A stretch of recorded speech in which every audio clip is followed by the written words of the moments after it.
Hello, y'all out there. It them be true, we got a good man here today.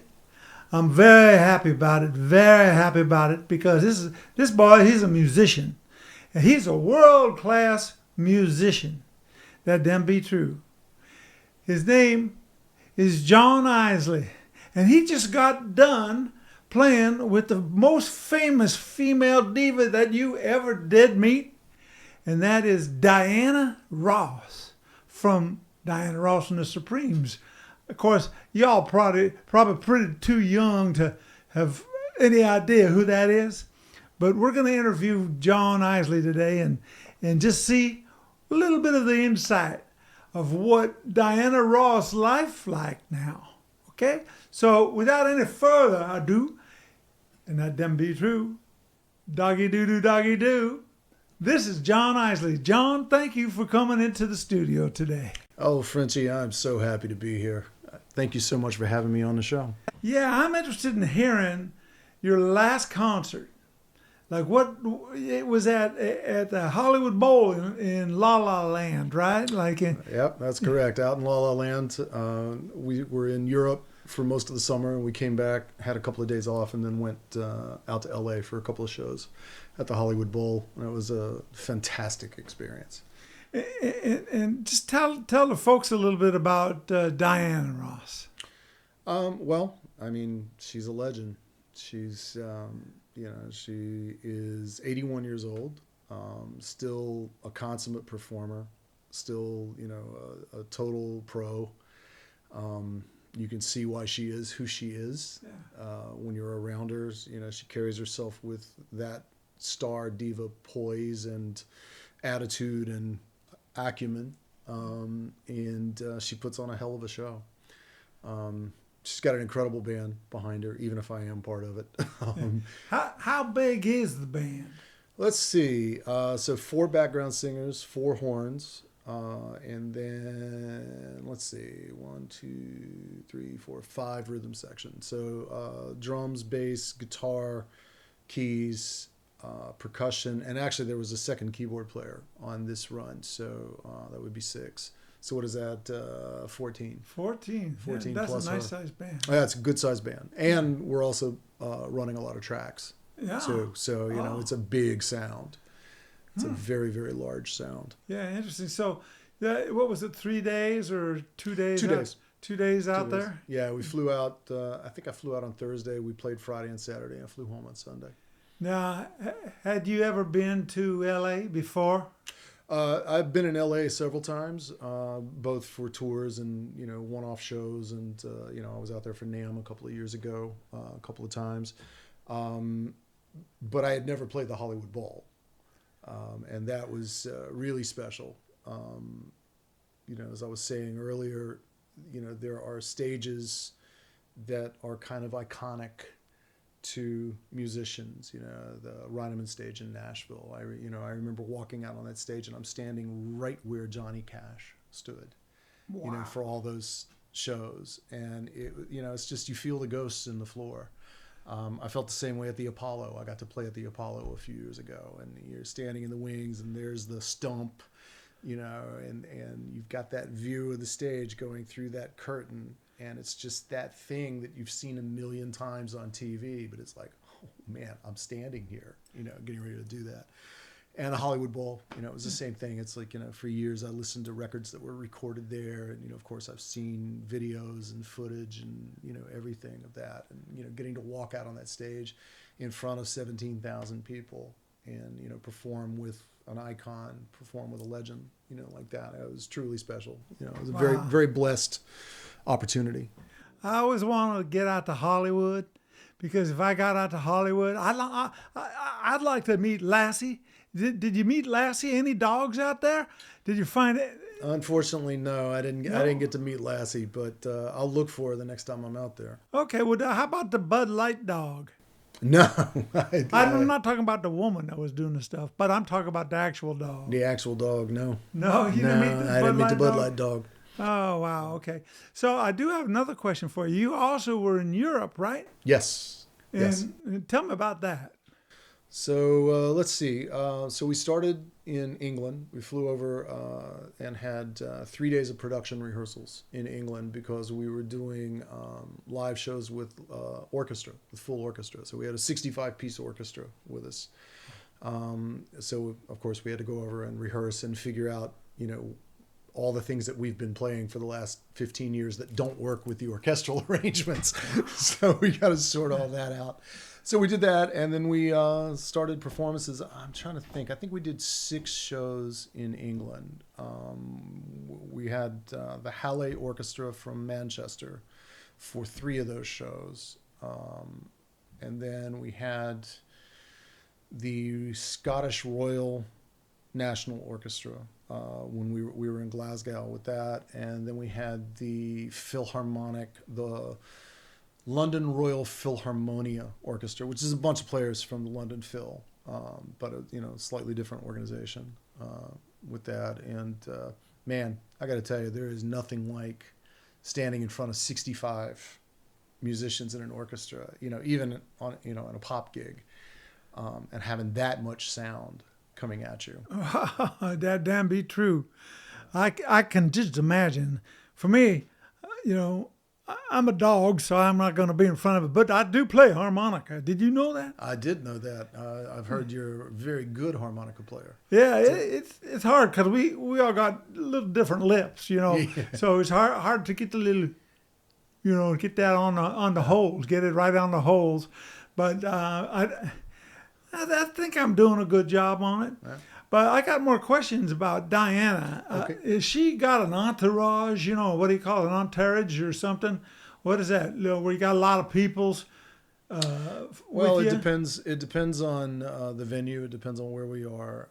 Her daughter Rhonda travels with her a lot of the time. Most of the time now these days, she's along. She helps out. Rhonda's also quite an accomplished singer and songwriter herself. And so the way the show has been worked out, Rhonda will generally come out and sing a duet with her mom, and then she'll do a short set of her own material, and then we'll go back, and that's to give Diana a little bit of a break, so that she can regenerate for the second half of the show. And she has security. She has her security person, I guess, who's with her all the time. And then, the family from time to time will come out. Her sons and their families, will be there. Sometimes I'll look over and the entire side of the stage will just be like a whole mass of her family, standing there. So it really depends. It really depends. Now, does she go by Ross? Yes, she does go by Diana Ross. She's Miss Ross. Miss Ross. Miss Ross, always. Okay. And But she's married, right? She's been married. Let's see, she was married, I believe, to Berry Gordy. I think that's right. I'm not 100% sure on that. And then her last husband, who was, I'm drawing a huge blank. He was a shipping magnate. Yeah, I thought he was some kind of king or something like that. He was a big guy. He was a heavy like shipping guy, who was very wealthy and very heavily involved in international shipping. Yeah. And he passed away, I don't know, 12, 15 years ago, maybe. Wow. Something like that. Again, I don't really know the timeline. Okay, so but now she's single. No, she probably inherited some of them big boats. She got some big boats hanging out. I would imagine so. I don't really, it's like my engagement with her is extremely limited. Yeah. She's always been incredibly gracious to me and very, very nice and very personable but you don't go out of your way. Yeah, sure. It's like, when she engages with you, you're engaged, but otherwise it's like, she's over there. Yeah. She does her thing. Yeah, you be the musician. Yeah, exactly. I'm just the guy who's playing baritone. She be her, you be the musician. Exactly. Oh, that's funny. So let's just talk about you. Now you're a great woodwind player. You play saxophone. You play electric flutes. You play all kinds of instruments. Correct? Yes. Yeah. But you're starting to produce now. I understand. Yeah, I've been doing off and on for the past, I don't know, 10 or 12 years, 15 years. I've been, doing more of that kind of work, doing some producing, some writing. I'm curious, so I have a lot of interests. I have a lot of things I enjoy doing. And I've produced, I think I'm on my 5th or 6th record at this point. Wow, that didn't be Like true. that. Yeah. Yeah. Yeah. Wow.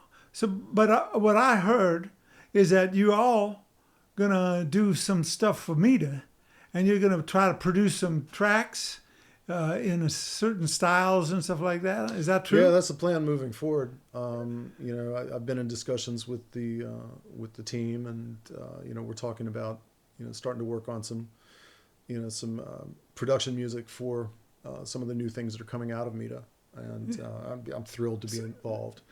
So what would you say be the philosophy of the music philosophy of the type of music you're going to do? Like, it's got to be music that does a certain something to you, or it's from an area or something like that. I mean, what input did you all get for producing the music for Mita?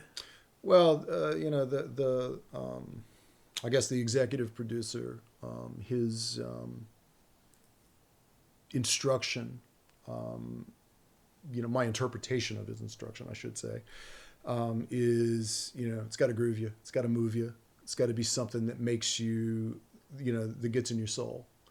I think where we're going with it, with this new show, is going to be kind of a New Orleans, really fun, funky, deep groove pocket music that just makes you want to dance, makes you want to be happy. And I think that's kind of where we're headed with it. And so what show be that you're doing? What's the name of it? Well, I think it's called The Dog Pack.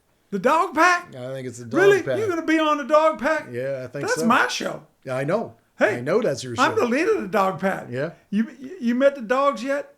I have met, obviously I've met you, and I've met Jack. Yeah. I'm sorry, Jack. He's my bestie. Yeah. Jack's my bestie by far. Yeah. You know the story? I'm becoming familiar with this story. He saved me. Yeah. He saved my dog ass.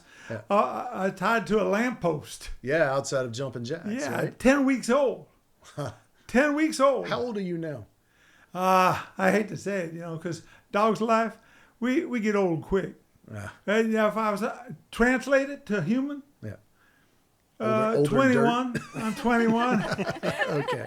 I'm 21. Okay. I'm coming up on 3 years now. Yeah. 3 years.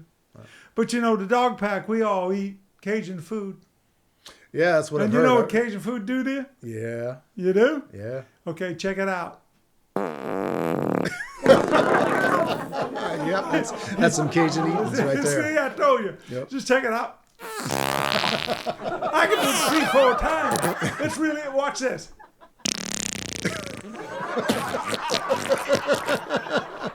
Ain't that fun? The thing about it, Cajun food tastes real good. But all dogs have the same reaction to it. Yeah. All dogs. Yeah. Same reaction. I think humans have the same reaction too. Yeah. I love me some Cajun food. That damn be true. Yeah. That's great. Well, so that's fantastic. You're going to be working on my show. Yeah, I think so. Yeah. I think so, and I'm very excited to be part of it and see where we're going. You're going to be a big dog, man. Well, I got to keep up with you. Well, let me ask you a couple questions then, since you're going to be on the show, and since I'm the leader of the Dog Pack. Do you speak bark? I'm learning. I do not speak bark currently, but I'm hoping to learn. I'm hoping that's going to be part of the process. Yeah, you got to speak bark. Yeah. Because sometimes I say something to you, and no one else know what it is, because I'm going, and you got to know it. I said, stop talking about that, man. You're talking about some stuff going to get you in trouble. Right. And I'm trying to let you know. And if I do bark, no one else knows what we're talking about, right? Right. Okay. Kind of our secret language. Well, let me just ask you. You promised that you come back and after been producing a few things that you talk to us about your experience? Absolutely, I would love to. Oh, that's awesome. I'd love to be back. Well, yeah, I don't want to say brother. I want to say my dog. Yeah, I got you. My dog, John Isley. You're great, man. You're going to be a fantastic producer. I can't wait to tell you what to do. Well, I'm looking forward to being told what to do. All right, man. Thank you so much. Thank you for having me. I look forward to being back. All right, good.